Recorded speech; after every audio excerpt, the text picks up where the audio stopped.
This is Jinja City in eastern Uganda, home to Uganda's first hydroelectricity generation station, then known as the Owen Falls, now Nalubale Power Station. Jinja is home to the Nile River, which is a source of livelihood for hundreds of people from Jinja to the Mediterranean Sea, 6,650 kilometers away. The river is a source of water for irrigation, industry, home use, and tourism. It is also a source of fish, with fishing a main economic activity along the banks. The River Nile is also the source of the water that generates power to drive Uganda's industries, offices, and homes. With the existence of the River Nile, it was discovered that Uganda had the potential to produce electricity enough for its citizens and neighbors. In 1954, the Owen Falls Power Station was commissioned by the then Queen of England, Queen Elizabeth II, for this purpose. Its installed capacity is 180 megawatts. In 2000, the Owen Falls Power Station was renamed Nalubale Power Station, and shortly after, the 200 megawatt Kira Power Station was built, bringing the total to 2 power stations across from each other. This gave birth to private-public partnerships, and a new company called Eskom Uganda Limited was introduced to Uganda's electricity generation market. Eskom Uganda Limited is a subsidiary of Eskom Enterprise SOC Limited, the investment arm of Eskom Holdings SOC Limited, the leading electricity utility company in Africa. When President Nelson Mandela was released from prison, one of the first countries he visited was Uganda, to say thank you to Ugandans. When he was inaugurated, the first black president of South Africa, immediately we opened an embassy here in Uganda. That was May 1994. So over the years, the relationship has been strengthened. So it was not a surprise that Eskom was asked in 2003 to come and assist Uganda when there were challenges with their power station and the plant. The bulk of the continent was dark. And the chairman then of Eskom, which was Dr. Ruel Koza, and the CEO then, which was Alan Morgan, and then Tulani Tabasha, was that it cannot be only the southern part has electricity and the bulk of the continent is in darkness. How can we be of help as Eskom to assist countries to get to get stability and reliability of their power? Because without power, the economic growth is hindered.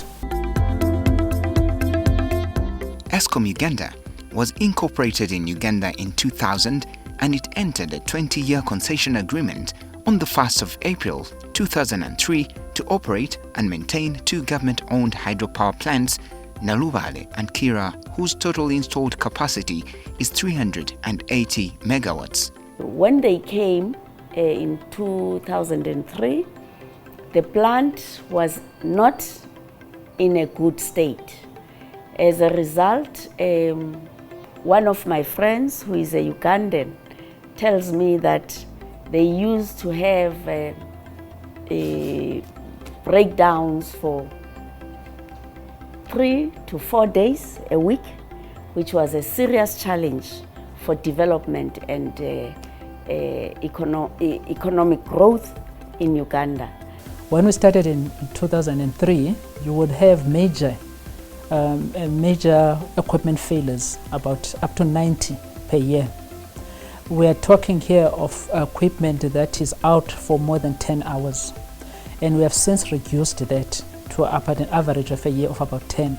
The board has maintained proper dynamics that have enabled us to effectively and efficiently manage the relationship between us and the asset owner, Uganda Electricity Generation, and the government of Uganda and other key stakeholders. We both understood that there is a political aspect to our business engagement. This has been an experiment and also testimony in the fact that Pan-Africanism can work. The second aspect which the board has provided is on information. It's making sure that most of the decisions at Eskom, almost all, are data-centric. We needed to show clearly, graphically, exactly where we were and where we're going. In many ways, in terms of the water levels, in terms of the outputs expected, in terms of providing verifiable evidence of exactly how we are maintaining the plants, the two of them, and so on. So information, timely, accurate, complete, and rational. That's been the job of the board, to make sure that we steer the informational architecture and infrastructure. Eskom won the bid to operate and maintain Nalubale and Kira power stations after a competitive bid process by the government of Uganda. A 20-year concession agreement was then signed. This came after the liberalization of the power sector.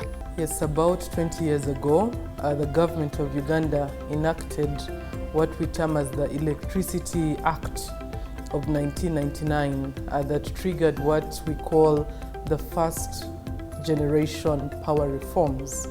And one of the key objectives of those reforms was to privatize a number of entities, but also assets of the government in terms of management and operation. At the time, as part of the reforms, we also unbundled the Uganda Electricity Board to create the Uganda Electricity Generation Company Limited, the Uganda Electricity Transmission Company Limited, and the Uganda Electricity Distribution Company Limited. So at the time of that unbundling, we also leased out a number of assets. Some of the assets that were leased out to the private sector was the Kira Nalubale Power Dam. UEGCL then concessioned out its assets Nalubale and Kira to Eskom Uganda to operate and maintain on their behalf. Talking about distribution without emphasizing the point of generating power doesn't make sense. So at that time, the government decided to privatize the management of the plant that we had, Nalubale and Kira. And that's how Eskom came in through competitive bidding, and Eskom was chosen to take care of the plant, to make sure that power is generated, but also the plant is maintained. So all that was embedded in the concession. Really, Eskom agreed to, to own up, the plant, and that's what government wanted. Eskom derives its mandate of generating hydroelectricity from the acquisition of a generation license from the Electricity Regulatory Authority, ERA. It is responsible for overseeing all Eskom work and investments and checking compliance with the generation license it issued. Well, the ministry oversees the work of the regulator, Electricity Regulatory Authority. And the regulator has been able to, keep the pace with Eskom. As a sector regulator, I attest confidently that the power station being handed back to government are not in the shape that Eskom received them. Eskom is handing back a far much better power generation complex, pivotal to power affordability, to meet the country's aspirations for socio-economic transformation. Nalubale Power Plant has 10 power generating units with an installed capacity of 18 megawatts each, compared to Kira, which has 5 generating units each with 14 megawatts, giving a total of 15 operating units with an installed generating capacity of 380 megawatts. We must at all times, 24/7, be generating power. It must be continuous, and at the same time it must be of good quality. Generation at these plants is being regulated by the National Control Center depending on the current demand of the country. So if there is a need to increase more power, these machines at Nalubale are flexible. So we can regulate their load. We can go to a minimum of 6 megawatts. They can go to a maximum of 18 megawatts. So depending on the load, on the demand, that's how we keep on regulating. To start the process of power, the availability of water is utterly at the center. A water generating permit is issued by the Ministry of Water to regulate the amount of water to be dispensed by the plant at a time. This then determines the amount of hydropower generated. And when we started also, there were no restrictions of how much water you can abstract from the lake for power generation. So we're able to provide that power easily that was required. Until in 2006, where we experienced a severe drought, and that's when now the water permit was introduced by the Department of Water Resources Management to restrict how much water we can abstract to preserve the lake. So at cases where the lake levels have gone so high, we need to control these water levels to avoid flooding. We have 6 sluice gates which are opened or closed according to the levels we have and according to the demand. So for us, we calculate how many sluice gates should we open. If we require to open one, we open 1 sluice gate. If there is a need to open 2 or 3, depending on the calculation the controller has calculated. So you just come here, you select whatever gate you want. We have 1 to 6, whatever gate you want, and then you operate. The gate will open, and when someone passes there, you will see the water moving. But when the controls have been done from control room. The 2 power plants are then connected to the national grid, linking them to the rest of the power generated by power stations including Mujagali, Isimba, and other independent power producers that are transmitted and then distributed across the country. All power generated is sold to UETCL, which is the sole bulk buyer and the electricity grid operator. UETCL then sells all this power to Umeme, the largest distributor, and other distributors for the last mile distribution to consumers. We have had a good working relationship where we anticipate demand. We ask them how much we need from them on a regular basis. They provide it. And once we have bought it from them, after a certain period, we pay them on time. And we have actually been paying Eskom on time. How then does power get to the final consumer? So when I need this power or this power to reach at your home, we transfer it in terms of voltage. So when you transfer it in voltage, we step it up because we have a longer transmission lines. We step it according to the grid code. We step it from 11 to 33 so that it can reach at your home when you still have that voltage. We calculate all for those for all those processes.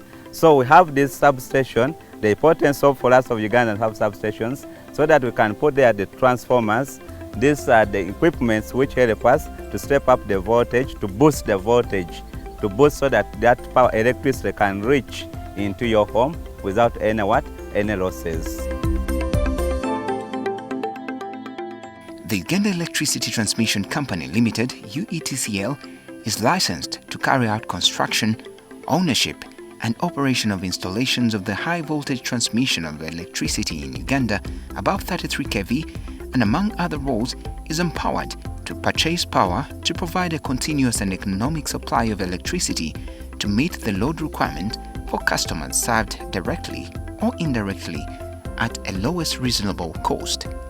You'll find that the unit cost of their power is like at 1.2 cents US dollars, while the one for Bujagali is at 11 cents, which has of recent come down to around 8 cents a unit.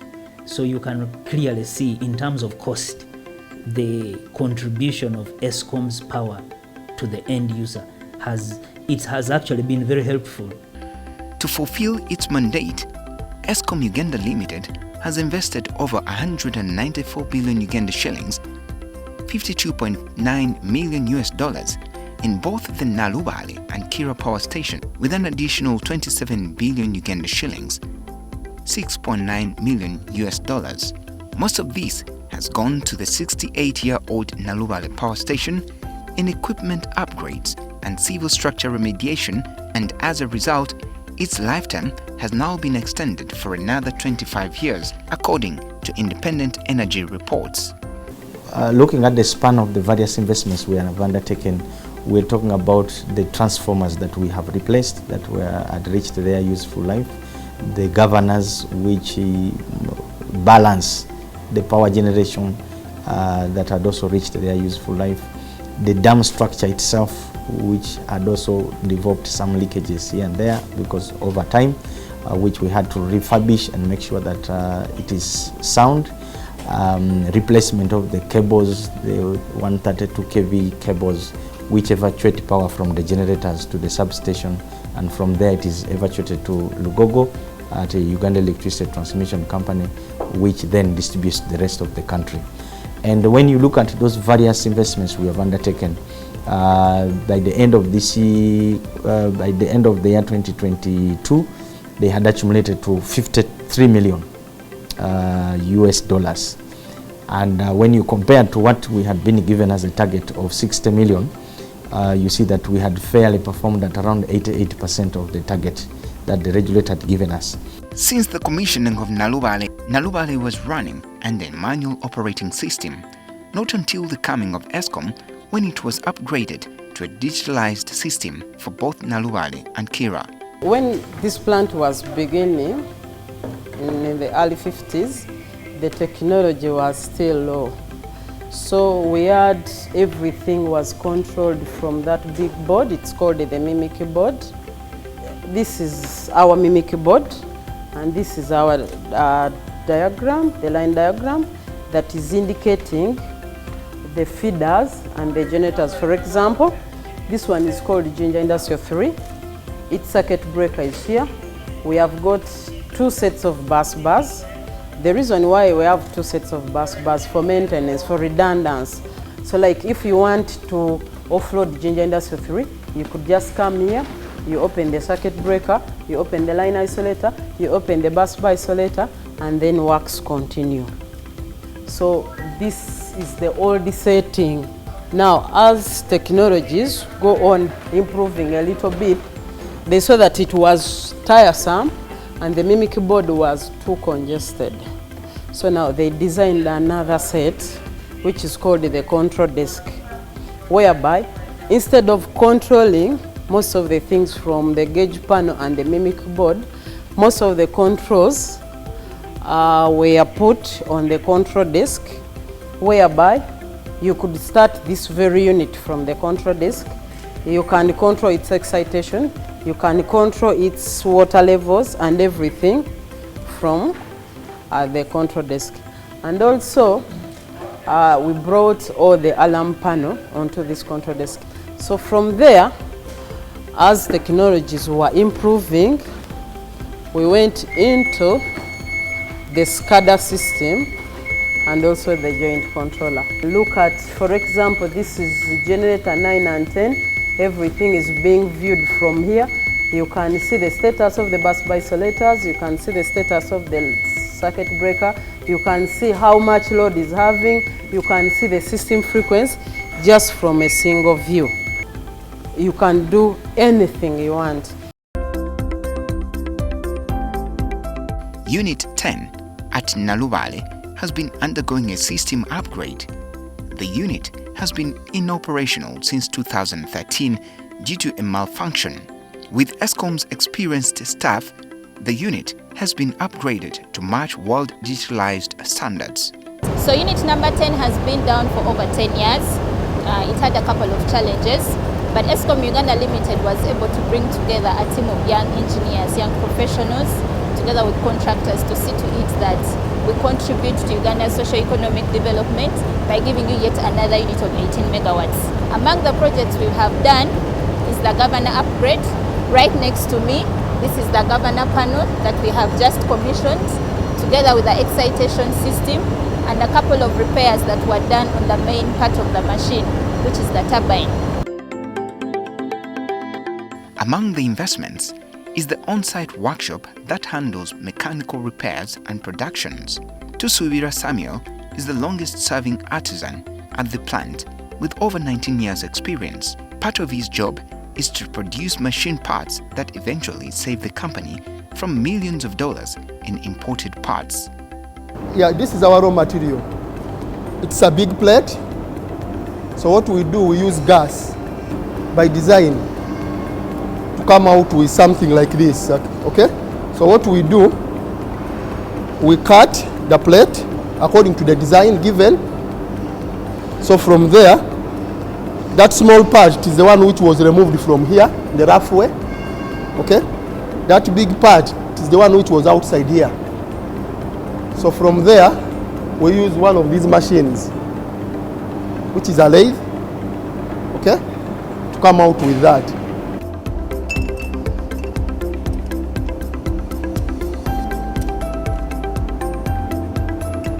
What I'm doing now, I'm setting.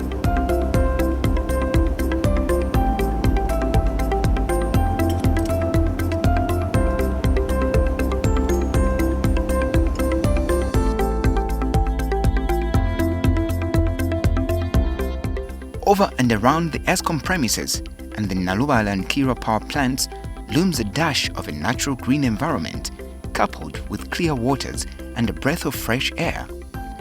All these are out of Eskom Uganda's efforts to protect the environment and conserve natural resources and all life at the water source. This has been done through careful disposal of waste and avoiding water contamination. A wide area has been covered by tree and grass planting to maintain this natural green cover. We are operating in a very sensitive ecosystem, and one of the things we have to ensure that we don't allow any effluent into the Nile River.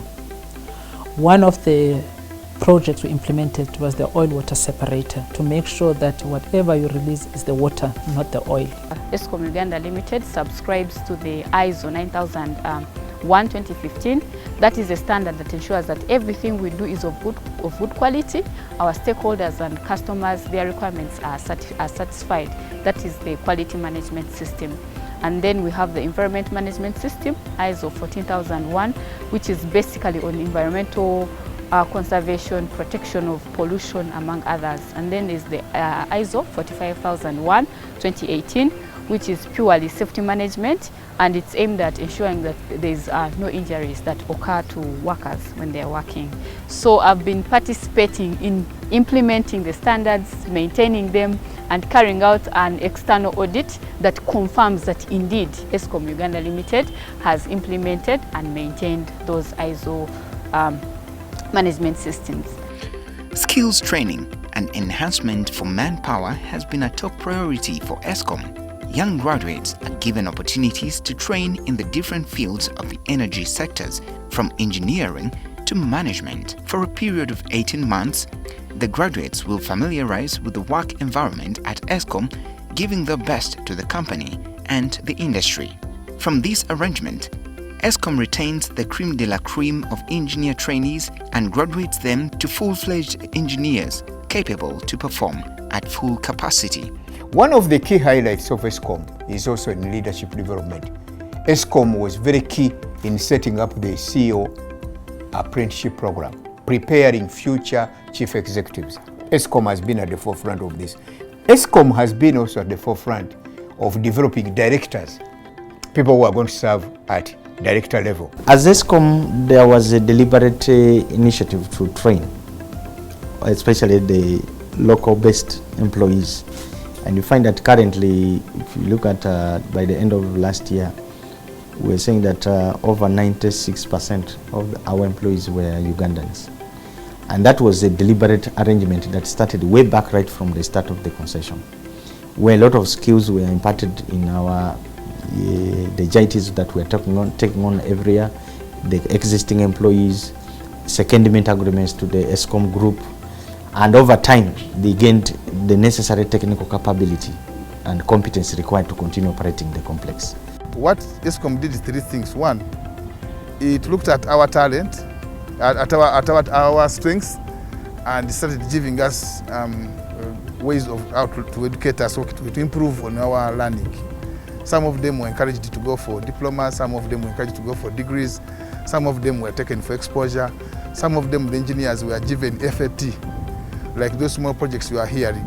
You find that a certain equipment is coming from a certain country. Somebody is given to go and see that thing from that country, learn about it, then bring it, decide, inspect it at arrival, then implement the project.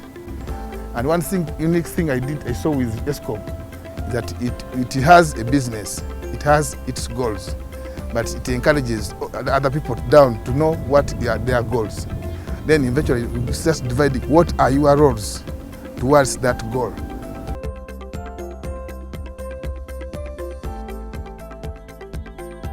I'm Awani Sandra Alum, currently a plant operator. I came in as a plant operator trainee. I had a chance to train in operations department, planning department. I also had a chance to work in the electrical department. It helped me grow in my career. So I've been working with Eskom for the last 11 years. But before my permanent employment with Eskom, I was still privileged to join Eskom Uganda Limited for industrial training. And since then, I have been with Eskom, growing from just being an engineer to getting registered as a professional engineer with Engineers Registration Board, and continue to serve the company in different capacities. Yeah, I joined Eskom through its GIT onboarding program. Eskom Uganda Limited has a well-detailed GIT onboarding program. So that's the program via which I was onboarded into Eskom Uganda Limited last year. And that's how I ended up in the GIT role. As a corporate entity, Eskom Uganda Limited has observed the corporate social responsibility policy with tangible positive impacts on the Ugandan community it has been part of. The lives of mothers and children are at the heart of Eskom. As a Member of Parliament for Junior Municipality West, I established relationships with the management of Eskom. I interested them in partnering with the community. The reason why I started this maternity ward, I went to visit Chimaka one time, and there was a lady, may also rest in peace. She was called Solomon. She passed on 2 years ago. She was an elderly nurse who had been helping in delivering babies in Chimaka for years, and she was doing it in her home. So I went to see, and I said, in this era, we still give birth on the floor? I have to change this. So I said, I'm going to build a maternity ward for you, Solomon, here. Today, as we speak, because of that, also government had to put another bigger hospital. So it is now a city hospital at Health Center 4. And we decided to name it after Eskom. But by virtue that Eskom came in, we constructed this, service delivery was improved. Number of staffs were increased. Now the services that we are not being offered are now being offered here. It is a very big investment. That's why I can put it that way. Eskom has also been a part of a very large support system at Njero Primary School. This has been through the huge investments in renovations of the school and provision of scholastic materials. Njero Primary School is an old school. Now from those early 70s to 2000, they said the roof had really gone very old. It started leaking, the structure some became very old. The community at large has benefited because, one, when you look at the cost that Eskom has really invested in this school, it will take a community almost over 60 years to meet what Eskom has made. Giving training to over 5,000 women and girls in the war-affected area of Gulu, skilling them in the areas of tailoring, hairdressing and others to sustain their incomes and support their families. Before I started this center, I was being abducted with Joseph Kony. When I was young, I was still in the village. So when I came back, I found myself that I cannot continue to study because I found my parents has been killed. Then I went to this tailoring course. Then I started this center. This center started in 2005 with only few students, 5. And we are training these students with only 1 sewing machines at the veranda. So later on, 2008, Eskom got us where we are training these women. 2009, they started constructing this place. 2010, April, they hand over the center to us. Then from 2010, after handing over, they did everything. The power was there, all the furniture, all the toilet system, water. They did everything for us. Every year, Eskom continue giving us support and they keep on visiting us. I learned what I've come to learn as a hairdresser. So right now I have the skill for plaiting hair. My word to Eskom is I would like to appreciate them for their wonderful work towards our lives. But of course, all this has not come easy. There've been a number. Firstly, from a technical point of view, because the power stations, of course, were old. They were built before the computer era, with analog equipment, beautiful equipment. But over time, of course, that becomes obsolete, and we've needed to upgrade the plant and to modernize it. So that has been a problem. Not a problem, but a challenge which we've taken on, and that has taken place. If you visit the power station, you'll see that certain of those old monitors are still in service. We've kept them there, just once again from a historic perspective. They really are beautiful. They print on paper rather than show things on screen. But as I said, the critical systems are all modern, unfortunately, but we've left just 1 or 2 as museum pieces in the plant. So that's been a big challenge, is to upgrade the plant. Secondly, there's been a technical problem which occurs with wet concrete, which we've needed to address. I think it's referred to as the cancer of concrete. It's probably the alkali silica reactions which we've seen, unfortunately, that Nabobali, which we needed to address, which has been, but that was cause for concern. It's not a simple matter, but pleased to say that Nalubale and Kira now are okay on that front, but that gave us a few headaches along the way.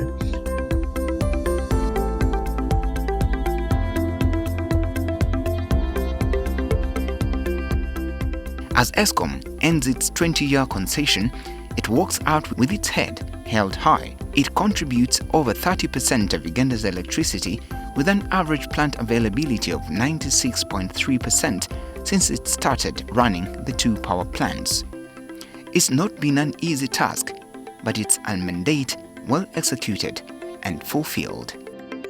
When we look at the 20-year period over which Eskom has run the concession, it's been very pleasing to see that the performance of the 2 power stations has improved consistently from where they were in 20 years ago. And at the time of handing the assets over, the availability of those 2 power stations was at 99%, which is almost unheard of. So particularly for power stations of that age. So very, very satisfying and pleasing to see that. We had an independent engineer, which was Hedge of Canada, who was required to assess the condition of the assets and make a determination in terms of how prudently have we maintained them.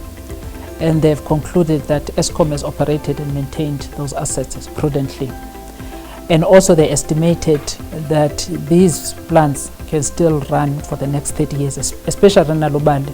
I want to really thank the management of Eskom Uganda Limited, headed by the MD Tozama, Like Tozama has told you, we have had a very good working relationship.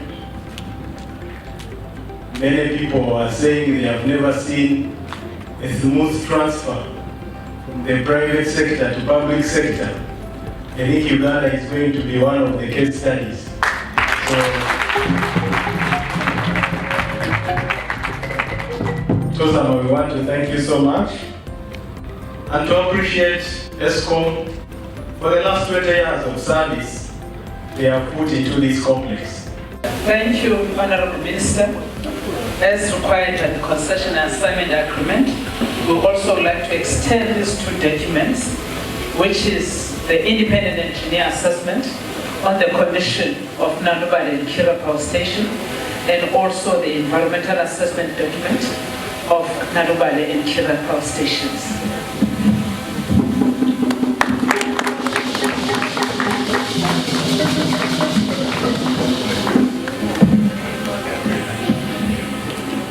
So I have the honor to hand over to you these documents which confirm the status of these two plans to you, which will tell you that these were okay and you must maintain them like that. And I can assure Ugandans is that we have a very good, competent young workforce. They are trained, they know what to do, they will be able to take these plans forward. So, as I said, the handing over and the parting, it's a parting of friends that will visit each other, that will meet again in future.